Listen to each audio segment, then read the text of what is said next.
I suppose what I really want to do with this is give an insight into how an individual who doesn't necessarily want to become a pro or doesn't want to shoot for that top level of bodybuilding, how he copes physically, psychologically, emotionally, when the goal is just to become a better version of himself. Morning, boss. I hope you're well. Another 0.2 kilos off overnight. So down to 91.5 this morning. And that's 1.5 kilos off from Monday. So good going this week.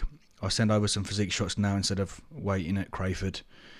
Grab a quick coffee and then I'll head in for some cardio and wait your instructions.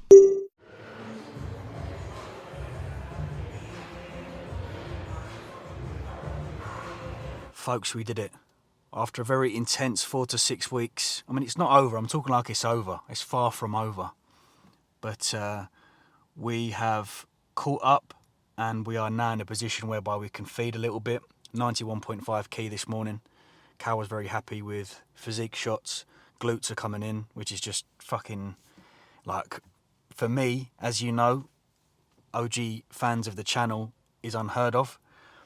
We're in a different time now. We're in a completely different psychological and physical space, and I can feel it because the emotion I felt when Callum said 500 carb and 60 fat was close to tears. And in previous preps when I've had a feed, I've always felt guilty.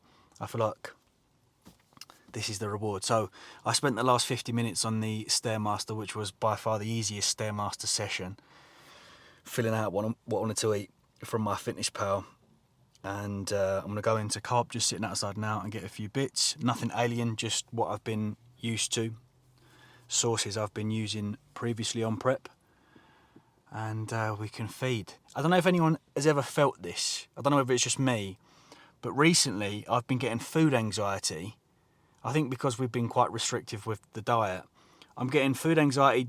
And what I mean by that is I will, like, on the way to Tesco, get anxious that the food isn't going to be on the shelf. And I'm like, have I ever had that before? Oh my God, is the Chinese flavour it seasoning going to be on there? I'll get there and there's loads of packs, I'll just put 4 in. Never had that before. That was complete ecstasy. 100 grams of Cocoa Pops, 3 slices of sourdough and Marmite, egg white omelette with bacon medallions. After 4 weeks on around about 200 carb training day and 100 carb on those low days, felt like heaven. Absolute heaven. Just some pointers for those that are dieting or on contest prep that are using refeeds. I would advise the following, as it's been probably some time since the digestive system has been under that level of food going through it, ensuring that we are in a position whereby our heart rate is back to baseline before we consume the food is number one. If that means having to go through some breathing techniques, listen to some classical music, Strom Support Max Neuro is a great product with the ashwagandha and the lion's mane in there, just to get that, to put us in that position whereby we are nice and relaxed before that food goes in, then do it. Choose 20 chews minimum per mouthful. You know, I know it's going to be very exciting because you haven't had that amount of food in a few weeks and you just want to get it down you, but enjoy it. You know, don't wolf it down. And from a kind of post-feed standpoint as well, get some steps in. So I'm going to go and do a 10-minute walk now, just around the block, and then come back, get changed, and we've got a big pool session. And you know, I don't want people to kind of think that the job is done. Like, don't think because you're getting too hard, it's like, sweet, we can take our foot off the gas. Of course, you can take our foot off the gas a little bit in the sense that it's given us that psychological break, but utilise this fuel. I'm very much looking forward to this big back session that's coming up. So don't go, use that.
One of the best workouts of prep so far.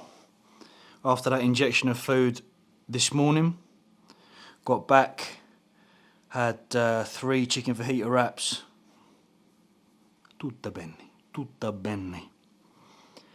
This is what you don't see on your favourite bodybuilders YouTube series. The anabolics. Oh no. Oh my God.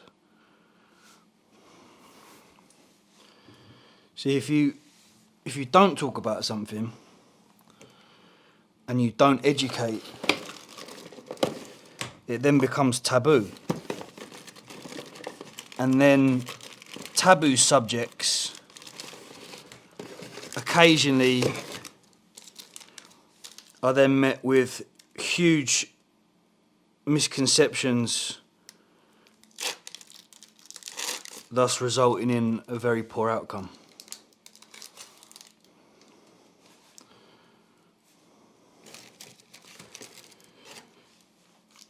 I won't tell you what I'm on, but if you do want to know what is occurring at the moment, what's occurring with the contest prep cycle, then head over to the members site where we discuss in detail my off season, how the last kind of 6 months of the off season went from a stack design point of view, and also how and what we're running on this contest prep.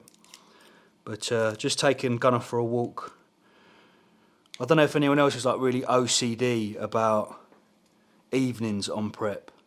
Like the house has to be clean, I have my bath, everything needs to be organised, I need to be relaxed. Something has to be on the telly for me to consume some good food. So I'm going to jump in the bath and then we'll have some dinner.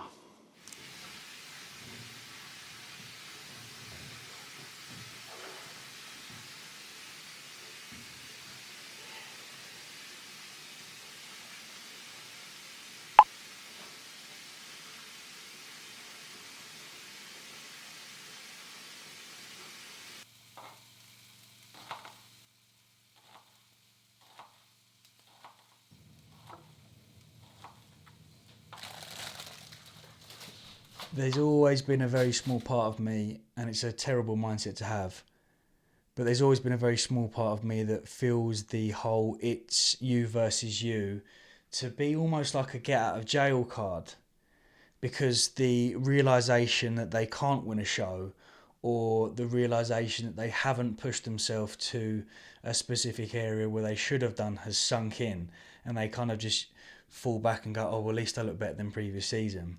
But it holds so much truth and it holds so much weight, because bodybuilding is inevitably a succession of constantly bettering oneself, and we need to not forget that, because, and I think this comes at quite a fitting time with it being Mental Health Awareness Week, and I feel anyway that there's quite large chunks within the fitness industry, within bodybuilding, that we aren't paying enough attention to the negative implications of individuals constantly comparing themselves to other people. And I've felt it massively in this prep. It's been fucking tough. Having on the one hand, having the likes of Josh and Joe has been phenomenal. Like, would not be where I am today physically without those two. Touching 110, 111 key in the off season. Arguably getting a little bit too much fat mass, hence why this prep's so hard. But I was in a position whereby I was just having to eat so much food in order to keep up with them and to recover and go back in on that hack squat on a Friday. So there's one element of positivity from having people within your circle who are bigger, stronger, faster, better than you, because it allows you to excel and go to areas where you've never been before. Because otherwise you just get comfortable, didn't you? You get comfortable. You stop at 3 plates on the hack and go, next week I'll do 3.5. Start with Josh and Joe. It's like, no, I'm doing 4.5, then 5, 5.5, then 6. But what I found myself in particular this prep was just comparing myself constantly to the likes of Josh and say, why don't I look like that? Why is my condition not in that quick? I'm way behind. How come my arms don't look like Joe's? And you start to spiral out of control. And then from comparing myself to Josh and Joe, that seeps into this this fucking toxic world of social media, whereby I've got to the point now where I'm like blocking people that put me in that particular headspace. And if you're watching this and think, oh, I've noticed that Tom's blocked me, don't take that as like personally. It's just been my way of kind of censoring and my way of ensuring that my head during this current time is okay. So going back to the very beginning of this video, whereby we were talking about your why, for someone that doesn't want to become a pro or compete at that top level, who just wants to better themselves, you find yourself sitting here going, is all of this worth it? Is this worth it? And then you can probably see there's issues that are occurring outside of whatever this is, which then spark again. You think, but what is this worth it? Is this worth it? And we came back, and I spoke about this on my member site. We came back from a session with Joe at Cambridge, and I've had a really hard word with myself, and I was like, right, why are you doing this? And it is totally on me. It is totally for the redemption for previous half-assed preps that have been totally for the wrong reasons. You know, I've started competing, started prep, but I'm thinking about Ibiza, you know. You just think, no. So that's why I wanted to cover the importance of it is you versus you. And it holds so much weight and so much truth. And we cannot forget that.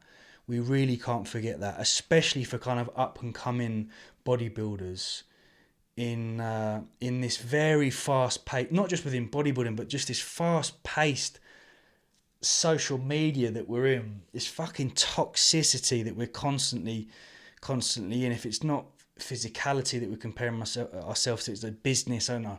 He's selling these ebooks, should I be doing that?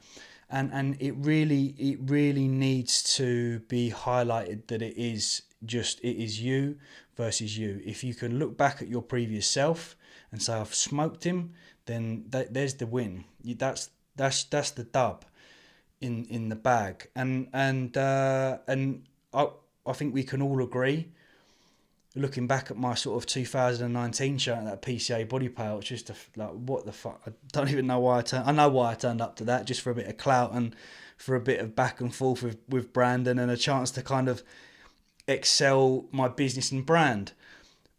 But at that point when I came back from Cambridge and I was like, what am I doing? I don't want to do bodybuilding. I don't even want to be on social media anymore. I was just like spiraling.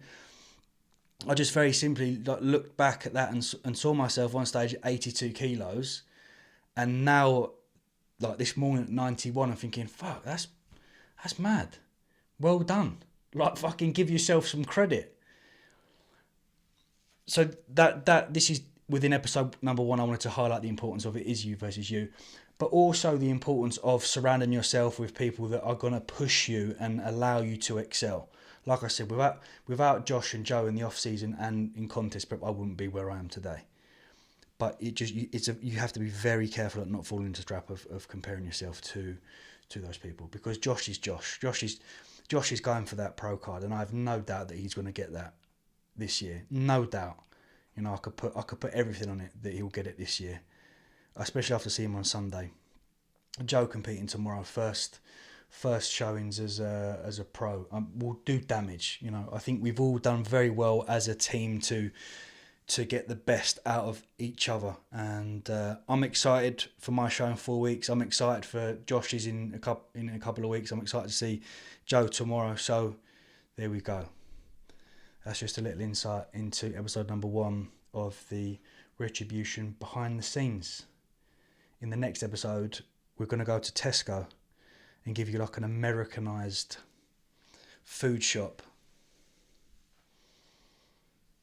See you soon.